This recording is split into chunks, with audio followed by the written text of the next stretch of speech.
Générer activement de la beauté dans sa vie. Donc, c'est sûr que si l'individu attend passivement que les membres de la famille, que le gouvernement ou les médias génèrent de la beauté, c'est-à-dire une vibration qui est haute, une vibration qui est belle, une vibration qui est vitalisante, qui est porteuse de santé, de régénération, eh bien, la personne risque d'attendre longtemps. D'où la pertinence d'être actif, puis générer ça par soi-même. Donc, il existe plusieurs moyens pour engendrer de la beauté. Et l'un des moyens, c'est au niveau psychique, à travers l'utilisation d'énoncés. Donc, par exemple, je vais en faire là, dans les prochains instants, pour m'installer dans la beauté. Donc, je vais y aller avec ce qui va venir dans ma psyché. Ça va être improvisé. Ça va être spontané. Donc, je génère et installe de la beauté dans ma conscience. Je génère la paix dans mon esprit. Et ça, peu importe qu'est-ce qui arrive dans mon environnement. J'installe la beauté et l'harmonie dans le lieu où je vis pour que, à chaque fois que j'entre chez moi, je sois en contact avec un éther, donc avec un espace qui est propice au ressourcement, propice à la régénération, propice à la santé. Je me régénère sur le plan psychique en utilisant la force de ma volonté pour m'installer dans un état de paix de l'esprit et de m'y maintenir. J'installe dans ma vie le sens de l'humour pour être capable d'être détaché de la forme et des éléments oppositionnels auxquels je peux être exposé dans mon quotidien. J'installe la joie de vivre dans mon existence pour que les choses se fassent avec une certaine légèreté, facilité, donc dans un état d'être qui est agréable, propice à la santé, propice à l'épanouissement personnel. J'installe maintenant la volonté de faire croître en moi l'intelligence qui me garde dans la paix de l'esprit, qui m'indique avec discernement ce qu'il y a à faire ou non en vue de préserver la paix de l'esprit en termes d'actions concrètes que je peux poser dans mon quotidien. Donc, c'est sûr que je me donne le droit d'amplifier la puissance de ma volonté pour faire face aux vibrations oppositionnelles, aux vibrations dissonantes, discordantes, aux vibrations astrales du collectif de l'humanité dans lequel je me situe. Donc, je me donne la force de volonté pour rester stable dans le mental, dans un état agréable, et ça, peu importe la tournure des événements que subissent les gens de mon environnement immédiat ou les gens de mon environnement en termes de pays et d'humanité. Donc, peu importe à quoi vibre l'humanité, je m'occupe activement de vibrer à un état de vitalité et de paix de l'esprit. Je me donne le pouvoir de convertir les énergies discordantes auxquelles je suis exposé en les convertissant en lumière. Donc, je me donne le droit de faire éclater les formes qui manquent d'ajustement pour que l'énergie soit relâchée dans le cosmos et libérée. Je me donne le droit de m'emplir d'une énergie de vie vitalisante, harmonisée avec la dimension de cosmique de mon être pour me permettre de me maintenir dans un état de centricité, dans un état qui me permet de passer une belle journée. Donc, c'est sûr qu'au moment où je prononce ces mots, il est le matin où je fais cet enregistrement dans l'optique de m'installer dans une vibration agréable dans laquelle je vais me maintenir pour la journée d'aujourd'hui et les autres. Donc, je commande à mon corps de générer tous les éléments qui favorisent ma santé, mon bien-être, mon épanouissement, je commande à mes organes de fonctionner en fonction de qu'est-ce qui va permettre à ma santé de se maintenir. Je me rends disponible à toute idée intelligente qui pourrait venir du cosmos en vue de favoriser ma paix de l'esprit, ma santé, mon équilibre psychique. Je me rends disponible à la beauté, je m'ouvre à la beauté que je peux percevoir dans l'environnement. Donc, je énonce ma volonté de m'installer dans un état tel qu'il ne saurait être amélioré. Donc, je vais être dans la plénitude constamment. J'ose être autonome dans ma vie pour me manifester en conscience, dans mon expression, dans ma parole. J'utilise la parole comme un pouvoir de transmutation énergétique, en ce sens que si je suis happé par l'astralité du monde, je suis capable d'utiliser la parole pour générer une énergie qui va dépolariser la polarité astrale auquel je peux être exposé et à ce moment-là établir un état de paix mentale. Je me rends disponible à les éthers de beauté qui existent dans l'univers pour me ressourcer. Je me branche à la supraconscience. Je me branche à un état de conscience qui, présentement, est encore peu accessible à l'ensemble de l'humanité, mais c'est pas parce qu'il y a peu de gens qui vivent cela que je vais me priver de me connecter psychiquement en liaison à ce cloud, à ce nuage psychique qui existe en support aux êtres qui ont la volonté de s'y rattacher pour bénéficier de l'énergie vitalisante qui y réside. Car la vitalité provient du plan éthérique, qui est la nature du réel, par-delà du réel sur le plan physique, d'où émane la créativité, la nouveauté. Je me rends disponible à la créativité dans ma conscience, à la nouveauté. Je me permets de faire des choses qui me sortent de ma zone de confort, des croyances, des préjugés, pour me rendre disponible à un renouvellement intégral de mon être. Je laisse circuler l'énergie cosmique à travers moi.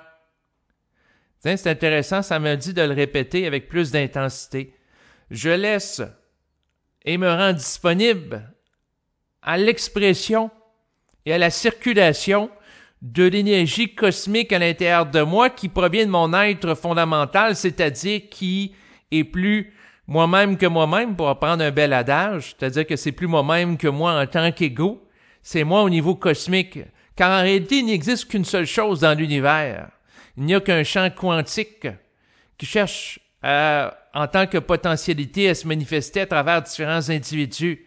Donc, je me rends disponible à la beauté dans mon existence, dans la vie, et surtout, j'agis en conséquence pour m'entretenir dans la beauté, car il ne suffit pas juste de faire des énoncés pour s'installer dans la beauté. Il faut être capable de s'y maintenir activement, surtout dans le cadre d'une crise mondiale que subit l'humanité, comme celle présente là, où je fais cet enregistrement du coronavirus COVID-19. Donc, la crise peut engendrer des débordements astraux au sein de certains individus, d'où la raison pour laquelle il faut installer davantage la beauté en soi si on se sent affecté, par exemple, par des nouvelles qu'on voit à la télévision. Je me donne le pouvoir de transmuter des énergies qui abaissent la vibration auquel je suis exposé pour utiliser puissamment ma volonté pour me maintenir dans un maintenant plein d'énergie dense en vitalité, dans un état d'être total et intégral.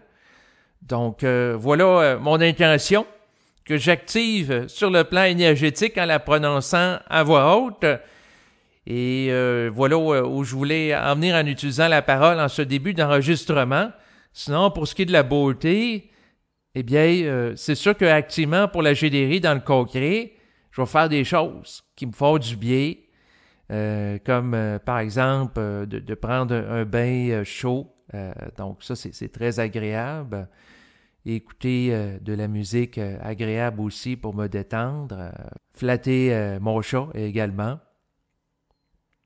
Donc, je fais différentes choses qui vont agrémenter ma vie, d'être présent à l'environnement, d'être capable de savourer une marche en forêt, d'apprécier les couleurs, d'apprécier la sensation du vent sur ma peau, ou d'apprécier le contact corporel du chat qui va se poser sur moi et se mettre à ronronner alors que je suis en train de le flatter. Donc, d'apprécier cet état de communion que je peux vivre avec mon animal de compagnie. Donc, d'apprécier par la suite la musique que je peux écouter sur Internet, comme par exemple la musique classique qui est porteuse d'une certaine beauté. Donc, par la suite, bien, c'est sûr que la beauté, on peut la célébrer, c'est sûr, à travers son logement. Donc, c'est sûr que dans mon cas, j'ai mis un peu partout dans mon logement, puis ça fait plusieurs années, des spirales. Donc, c'est des décorations en forme de spirale avec des cristaux dedans. C'est pas des vrais cristals, là, mais c'est des cristaux en plastique. Mais à chaque fois que je regarde ça, ça me fait du bien, ça me détend. Donc, je reste entouré de ça. Il y en a dans la salle de bain, il y en a dans la salle à manger, également dans le salon, pour me maintenir puis m'entretenir dans la beauté. C'est sûr que sinon, bien, il y a aussi des peintures chez moi que je vais regarder pour me ressourcer. Donc, c'est sûr que dans le concret, bien, c'est ça peut être de faire de la décoration intérieure. Ça peut être aussi, naturellement, de garder l'appartement ou le lieu qu'on vit. Ça peut être une maison aussi en ordre pour se maintenir dans la beauté. Et aussi d'installer dans le lieu, avec force et intensité, une intention de conscience que le lieu se maintienne dans la beauté. Donc, pour que, à quelque part, à chaque fois qu'on se retrouve dans le lieu, on se sente bien, puis qu'il y ait une association psychique par rapport au lieu et à la beauté. Donc, que le calme soit installé dans le lieu, l'énergie intrique, c'est-à-dire l'énergie de notre être total, donc notre être qui est de nature multidimensionnelle, il soit installé pour qu'il y ait une densité énergétique qui soit présente, qui harmonise les états de discordance auxquels on pourrait, par exemple, être happé en sortant de chez soi. Donc, c'est sûr que si on ramène chez soi de l'astral, ben, on peut codifier le lieu pour que l'astral se dissoute. Les énergies résiduelles astrales, le mémorial, les attaches avec des entités astro qui font des attaques psychiques soient éliminées dans le lieu où on vit pour le remplir d'une lumière tellement puissante que l'emprise astrale n'a pas lieu parce que la vibration est plus forte que les flèches énergétiques que ces êtres peuvent envoyer dans notre direction. Et c'est sûr que pour se maintenir dans la beauté, il faut une volonté d'entretenir la beauté et ça prend une capacité d'autodéfense psychique. C'est pas une beauté qui, dans le fond, se vit avec une passivité. Ça se vit activement, avec une volonté et une capacité de contestation de toute forme astrale qui pourrait aller à son encontre. Et c'est sûr qu'en période de crise mondiale, beaucoup de gens sont dépressifs, beaucoup de gens sont ébranlés. Eh bien, ça peut demander encore un peu plus d'énergie pour se maintenir dans la beauté, parce que lorsqu'on sort de chez soi, on va à l'épicerie, on va dans des lieux publics, c'est sûr qu'il y en a plein que le niveau de morale, l'état psychologique est dégradé. D'où la pertinence de renforcer sa vigilance pour s'entretenir dans la beauté et d'avoir la puissance de s'opposer à toute intrusion astrale non désirée à l'intérieur de sa psyché. Et pour se maintenir dans la beauté puis la paix de l'esprit, ça prend une volonté inversement proportionnelle à faire face à toute l'adversité qui ne va pas dans ce sens-là. Et pour rester centrique, c'est un tour de force. Parce que c'est sûr que d'être dans la beauté, dans un contexte de confort matériel relatif, où les gens, ça va assez bien dans leur vie, c'est une chose. Mais dans un contexte où les gens sont extrêmement stressés, sont tendus, à mesure que les mois passent et à mesure que les gens sous tension deviennent de plus en plus, dans certains cas, irritables à cause que la crise se continue dans le temps, de ne pas être ébranlé par la crise, de ne pas être ébranlé par les gens de l'environnement, eh bien, ça prend une volonté puissante. Et c'est sûr que le contexte actuel est extrêmement propice au travail qui permet à l'individu de développer une volonté de se maintenir dans la paix de l'esprit, et ça, peu importe la nature des événements. Donc, ça demande une grande centricité. Et ça, d'autant plus que lorsqu'on apprend des nouvelles, comme récemment, il a été question d'un individu qui s'est fait décapiter. Donc, un professeur qui s'est fait arracher la tête en France, étant donné que lors d'un cours qu'il aurait donné, donc c'est rapporté par les médias, portant sur la liberté d'expression, il aurait parlé de caricature de Mahomet, et bien entendu, il y a des gens qui n'ont pas apprécié ça et ont décidé de le tuer à cause de ça. Donc, on vit dans une époque, naturellement, où l'intégrisme religieux, le fanatisme, n'est pas en pause pendant la période de la crise du coronavirus. Donc, c'est sûr que les gens qui ont un agenda pour s'opposer, dans le fond, à des individus, justement, là, qui vont pas dans leur sens, eux autres, c'est sûr que leur agenda continue. Donc, l'agenda de l'intégrisme religieux, quand même qu'il y ait la crise du coronavirus, puis le Québec a été sur pause, inquiétez-vous pas que l'intégrisme religieux n'est pas sur pause. Puis d'autres problématiques sociales non plus. Il faut comprendre ça. Et c'est sûr que, dans le fond, présentement, par rapport à la problématique de l'intégrisme religieux, il faut regarder qu'est-ce qui se passe. Et là, je vais demander au plan de la lumière, qu'est-ce qui se passe? Et ce que ça me dit intérieurement, c'est que présentement, il y a des entités sur le plan astral qui influencent des individus pour les amener à implanter une dictature à caractère religieux. Ils ont ça comme agenda. Puis, eux autres, ils veulent éliminer les oppositions à la dictature religieuse. Et ce que fait les entités astrales, c'est qu'elles vont fanatiser des individus très forts dans leur affiliation à certaines formes, et les amener, voire même à tuer ou à commettre des crimes extrêmement horribles. Et il y a des gens qui sont possédés par l'astral. Et il y a des gens qui sont fragilisés par la crise présentement du coronavirus, qui les amène à être plus stressés, plus tendus, plus, bref, disponibles à l'astral. Et il y a des gens parmi eux, c'est sûr qu'ils ne se sentent pas bien dans certaines sociétés, et ils veulent les influencer. Puis sous l'influence de l'astral, c'est sûr qu'ils veulent en venir à mettre en place une dictature à caractère religieuse. Et c'est sûr que ce qui est particulier, c'est qu'il y a des gens qui croient tellement fortement à des éléments qui proviennent de l'astral qu'ils peuvent tuer en lien avec ces éléments-là. Donc, en fonction d'une programmation. Donc, c'est sûr qu'il y a des programmations où les individus croient sincèrement faire le bien. Donc, ils croient faire le bien pour le salut de l'humanité, pour le salut de leur âme, pour faire de la Terre un monde meilleur, mais ils ne savent pas qu'ils sont en train de commettre des actions sous influence astrale parce qu'ils ne le voient pas. Ils sont dans un état de possession avancé, puis le fait qu'ils souffrent, bien, ça les rend disponibles à un état de possession. Donc, c'est sûr que présentement, il y a beaucoup de gens que leur état de santé mentale est atteint par, entre autres, la crise qui perdure. Ensuite, des frustrations personnelles, il y a des frustrations sociales, il y a des frustrations politiques, familiales, etc. Donc, tout ça mis ensemble, ça fait, dans certains cas, des individus qui vont commettre certaines actions extrêmement violentes en relation avec les états de souffrance qu'ils vivent et leur affiliation psychique avec le plan astral. Donc, c'est très important présentement d'être vigilant, de regarder si on est supporté par l'esprit dans ce qu'on fait pour pas par la suite en vivre les contre-coups parce qu'il y a des gens qui sont un peu comme des bombes qui peuvent facilement exploser. D'ailleurs, on le voit au niveau du terrorisme, il y a des gens qui se font éclater avec des bombes sur leur corps.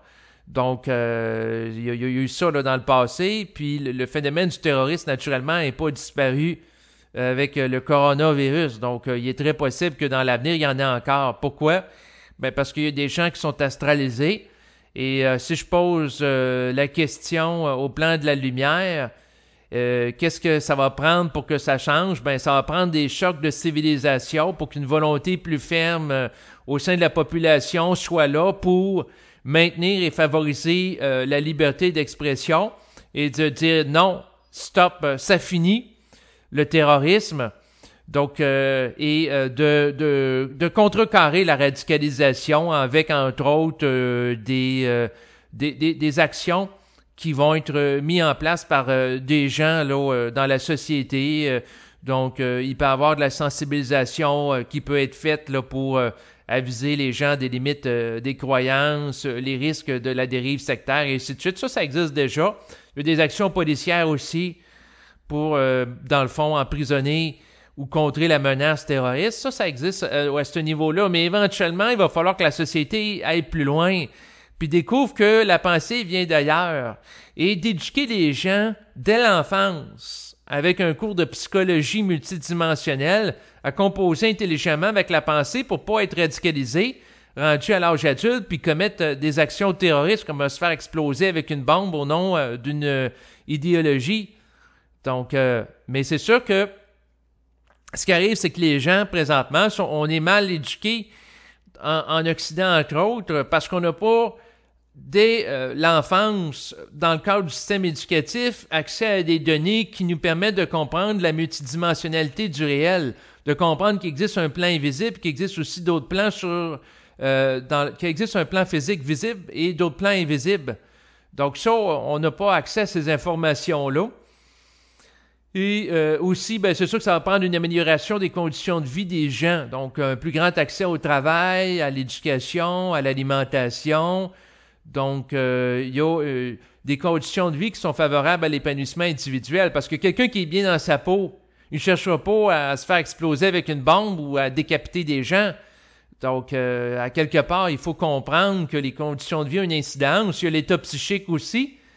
Et c'est sûr que par rapport à ça, quelqu'un qui rumine continuellement du noir, il est sous influence astrale, et l'astral amplifie, de par des pensées réflexives, la haine que peut avoir un individu par rapport à d'autres personnes qui ne vont pas dans le même sens, qui n'ont pas, par exemple, les mêmes croyances religieuses ou les croyances sociales qui divergent. Ben là, c'est sûr que si l'astral invite intérieurement une personne à commettre un meurtre ou un acte terroriste, ben, puis la personne pense que c'est elle qui pense, si elle reçoit cette pensée-là, qu'elle va interpréter en termes de jeu, ben, c'est là qu'elle peut être piégée, puis à commettre un acte extrêmement destructeur, un acte qui est anti-homme, en lien avec l'astral. Mais tant que l'astral ne sera pas dévoilé à l'ensemble de l'humanité et qu'il n'y aura pas une reconnaissance de son existence de par l'ensemble des gouvernements, donc, tant qu'il n'y aura pas une réinvention sociale fondamentale dans dans le rapport des gens à l'occulte, qui fera consensus, bien, à ce moment-là, il va y avoir encore des manipulations qui vont provenir des plans occultes à l'encontre d'individus, puis là, il va y avoir des psychiatres qui comprendront pas trop qu'est-ce qui se passe, parce qu'eux autres, qui ont une vision matérialiste, bon, ils vont regarder c'est quoi les antécédents de la personne. Oui, ça peut faire un travail à un certain niveau, de regarder que si l'enfant, par exemple, a été victime de violences physiques, d'intimidation quand il est jeune, puis par la suite, il se fait exploser avec une ceinture de dynamite, il peut y avoir des liens. Si l'enfant a été victime de violences, d'un endoctrinement religieux pendant plusieurs années, ça peut avoir une incidence. Mais ça, c'est l'aspect au niveau symptomatique de la forme de l'activité astrale. Mais tant que les gens qui sont des juges, des psychiatres, des responsables des autorités des différents pays, n'ont pas une capacité de lecture vibratoire de l'individu, à ce moment-là, ils vont pouvoir percevoir les symptômes de la manifestation de l'astral, mais ne pourront pas court-circuiter la vibration astrale dans sa racine. Donc, autrement dit, il y a des gens qui vont faire des observations. Ils vont dire, c'est sûr que les messages haineux qui sont divulgués par exemple, par rapport à un groupe de personnes régulièrement sur le web, dans certains forums ou dans certains lieux publics auxquels des gens sont exposés, peut avoir une incidence ou l'exposition à des jeux vidéo ou l'exposition à des armes à feu qu'on peut acquérir facilement, comme c'est le cas par exemple aux États-Unis. Ça peut avoir une certaine incidence, mais tant que il n'y aura pas d'action qui va être, dans le fond, entreprise pour neutraliser la cause à la base du grand mal planétaire qui est associé à l'astralisation de beaucoup d'êtres qui y résident, tant qu'il n'y aura pas une volonté ferme de mettre fin à l'égrégore astral, eh bien, il n'y aura pas de changement en profondeur qui va s'opérer à la surface de la Terre. Il va y avoir des changements pour des subtilités au niveau de la forme qui peuvent rehausser le niveau, comme par exemple de donner accès à une psychologie dès l'enfance qui va tenir compte du respect de l'autre davantage ou faire de la méditation là, en pleine conscience. Parce que ça se fait présentement. Là, il y a des écoles là, qui pratiquent dès la jeune âge avec des jeunes enfants la méditation pleine conscience. Oui, ça a une certaine utilité. Oui, ça peut rehausser le niveau psychologique d'enfants plutôt que les endoctriner dans une religion. Ça, c'est clair. Par contre, c'est insuffisant pour permettre de déloger totalement et en profondeur l'astral qui occasionne des dégâts sur Terre, qui amène des individus à agir contre d'autres individus et commettre des crimes. Mais c'est sûr que ce qui arrive, c'est que les gens, pour avoir une compréhension de l'astral, doivent avoir accès à une conscience supramentale, et ce n'est pas qui veut, mais qui peut. Parce qu'il ne suffit pas de vouloir accéder à une conscience supramentale pour y accéder, parce que sinon, tout le monde pourrait dire « Ah, je vais être dans la conscience supramentale puis accéder comme ça. » Ça ne fonctionne pas comme ça. Il y a des raisons de programmation, il y a des raisons de contenance de l'énergie supramentale, parce qu'elle peut créer des chocs, elle peut déstabiliser. Mais tant qu'il n'y aura pas de masse critique d'êtres qui ont accès à une conscience supramentale, bien, c'est sûr que des désordres sociaux comme des attentats au terrorisme, le fanatisme religieux, il risque, bien entendu, d'en avoir encore. Et c'est la raison pour laquelle il faut s'installer activement dans un état de bien-être intérieur, dans un état de paix de l'esprit, installer la beauté dans sa vie, et ça, peu importe qu'est-ce qui arrive dans le monde, pour se maintenir dans un état qui nous rend disponible à être cohérent, à être fonctionnel dans sa vie, et de maintenir un moral qui est là. Parce que c'est sûr que si quelqu'un est ébranlé par la crise du coronavirus, ensuite il est ébranlé parce qu'il apprend dans les nouvelles qu'une personne a été démembrée, ensuite, la personne est ébranlée parce qu'il apprend qu'à un autre endroit dans le monde, il y a eu un accident important d'avion. Il est ébranlé pour ci, il est perturbé pour ça. La personne n'est jamais libre. Et c'est sûr qu'il y a une gestion aussi à faire en termes d'alimentation psychique. Et la personne que vous parle n'est pas exclue de ça. J'ai réalisé que la différence entre cette année et l'année passée, dans ma vie, c'est que l'année passée, j'écoutais des bulletins de nouvelles en diagonale et j'écoutais souvent de la musique agréable le matin et j'écoutais des enregistrements de Bernard de Montréal qui me gardent dans une belle vibration. Puis là, cette année, la différence, c'est que j'écoute toujours les bulletins de nouvelles en diagonale, donc des médias mainstream, mais je passe beaucoup de temps à écouter des lanceurs d'alerte. Puis dans les deux cas, c'est ça, tout dépendant des individus, là, je peux quand même faire une nuance, mais par rapport aux médias de masse officiels, puis par rapport aux médias alternatifs, il y a beaucoup de gens qui sont dans des états de souffrance émotionnelle. Donc, il y a des états de souffrance parce qu'il y a des gens qui ont peur du virus, puis il y a des états de souffrance aussi parce qu'il y a des gens qui ont peur des conséquences de la crise associée au coronavirus sur la psychologie des gens, sur l'économie mondiale et autres. Donc, il y a plein de gens qui ont peur à différents niveaux. Donc, il y a des gens qui n'ont pas peur du virus puis ont peur des conséquences. Puis, il y a des gens qui ont plus peur du virus que des conséquences sociales et économiques associées à ça. Et j'ai réalisé que dans certains cas, puis vous ferez l'étude vous aussi, c'est que ce que j'ai fait dans les derniers jours, puis au fil des mois, c'est que je me suis imprégné de la vibration de certains lanceurs d'alerte qui, dans un contexte normal, psychiquement parlant, c'est des gens que je fréquenterais pas, c'est-à-dire que je me syntoniserais pas à leur vibration pour me ressourcer. Parce que leur vibration est perturbée, est remplie de tristesse. Dans certains cas, il y a de la fanatisation. Il y a certains lanceurs d'alerte que je trouve qui exagèrent, au même titre que certaines personnes dans les médias de masse qui beurrent épais là, par rapport à la menace puis au danger du coronavirus. Donc, il y a des manques d'ajustement. Puis ce que je réalise, c'est que j'ai à m'exposer volontairement à la beauté. Donc, c'est sûr qu'une fois de temps en temps, je vais voir les médias officiels, les médias alternatifs aussi sur Internet, donc des gens qui présentent une information autrement, mais j'ai à m'occuper de moi d'abord pour rester dans la beauté, pour pas m'imprégner de la laideur, puis des vibrations dissonantes de gens en crise, en état de désespoir, que ce soit dans les médias alternatifs ou officiels. Donc, c'est sûr que ça me demande aussi de m'exposer à ces médias-là, un travail de transmutation constant, parce que si je me laisse imprimer de ces énergies-là comme une éponge, ben ça peut atteindre mon moral. Donc, de voir des gens qui sont constamment en colère par rapport à la crise et qui, dans le fond, il y en a certains là qui vivent beaucoup à la peur, ben d'être exposé à de la peur, puis constamment, surtout que lorsque je sors de chez moi, je vois qu'il y a des gens qui vivent beaucoup à la peur ou ils sont dans un état qui est pas très énergisant.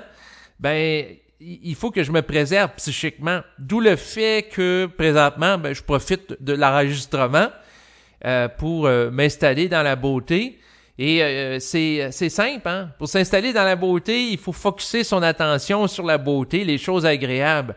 Il y a une dimension psychologique là-dedans, c'est un petit peu comme l'histoire du verre d'eau. Quelqu'un qui voit un verre d'eau, il est à demi-vide, l'autre, il le voit, il est à demi-plein.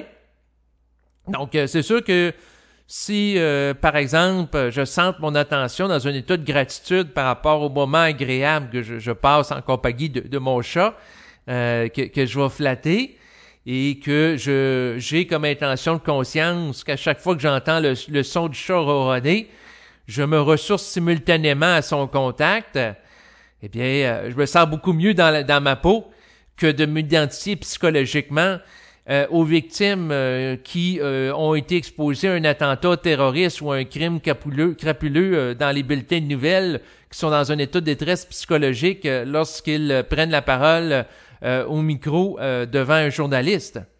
Donc, vous voyez, ce que je veux en venir, c'est que présentement, à travers Internet, on peut être en interface psychique, c'est-à-dire en relation psychique avec plein de choses. Et consciemment, je décide d'être en relation privilégiée avec la beauté. Puis il n'y en a pas beaucoup. Pour me mettre dans une belle vibration, là, je me suis remis à écouter des enregistrements de Bernard de Montréal de la période où il était interviewé par Richard Glenn. Donc, j'apprécie en particulier cette collection d'enregistrements. Et c'est sûr qu'il y en a là, sur le web là, qui sont présents là, un peu partout, là, dont YouTube. Et ce que j'appréciais, c'était l'état psychique dans lequel était Bernard, très impersonnel lorsqu'il répondait aux questions de Richard, et on sentait l'émergence de la vibration, de l'information à travers lui. Donc, psychiquement, qu'est-ce que je choisis présentement? Je choisis de me brancher psychiquement à ce type de vibration qui me met en contact avec l'énergie supramentale, de m'entretenir là-dedans, plutôt que de m'entretenir avec des bulletins de nouvelles, puis avec des gens qui sont stressés, qui sont tendus, qui sont fragilisés, qui sont irritables. Donc, voilà ce que je fais. Puis sinon, dans le concret, je vais faire souvent des activités de tai chi, de méditation aussi. Donc, des mouvements de yoga qui favorisent la souplesse du corps. Donc, il y a différentes choses comme ça que je vais faire dans la vie pour me garder dans une vibration qui est haute. Et se préserver dans une vibration qui est vitalisante, c'est un travail de tous les jours. Parce que présentement, sur Terre, il y a une marche psychique astrale qui est très grosse. C'est sûr qu'il n'y aurait pas cet égrégore-là d'énergie, ça serait facile. Il suffirait de tout simplement se brancher à l'égrégore du collectif si le collectif serait ajusté, puis faire un copier-coller, puis on serait bien automatiquement. Mais présentement, ce n'est pas le cas. Donc, pour être bien dans sa peau, ça demande, surtout en contexte de crise comme on connaît, ça demande une volonté extrêmement puissante. Et, dans le fond, indirectement, ce que j'observe, c'est que la crise, présentement, m'amène à développer ma volonté de me maintenir dans un état de bien dans ma peau. Parce que là, je peux pas tout simplement dire, je vais écouter le bulletin de nouvelles, puis je vais m'imprégner dans un état de bien-être, où non, je peux pas faire ça. Je peux pas dire, je vais aller écouter un film au cinéma pour être bien dans ma peau. Non, le cinéma est fermé. Même chose pour le restaurant au moment où je vous parle. Je peux pas aller me détendre en allant prendre un beau repas dans un restaurant. Non, les restaurants, c'est plus possible. Donc, en étant dans un contexte de confinement, la seule chose qui me reste à faire, c'est d'installer la beauté dans ma psyché. Parce que je peux pas, ou c'est très limité dans l'utilisation que je peux faire de l'environnement pour générer de la beauté dans ma vie. Donc, voilà le point que je voulais amener aujourd'hui dans le cadre de cet enregistrement. Je vous remercie de votre écoute et vous dis à bientôt. Au revoir.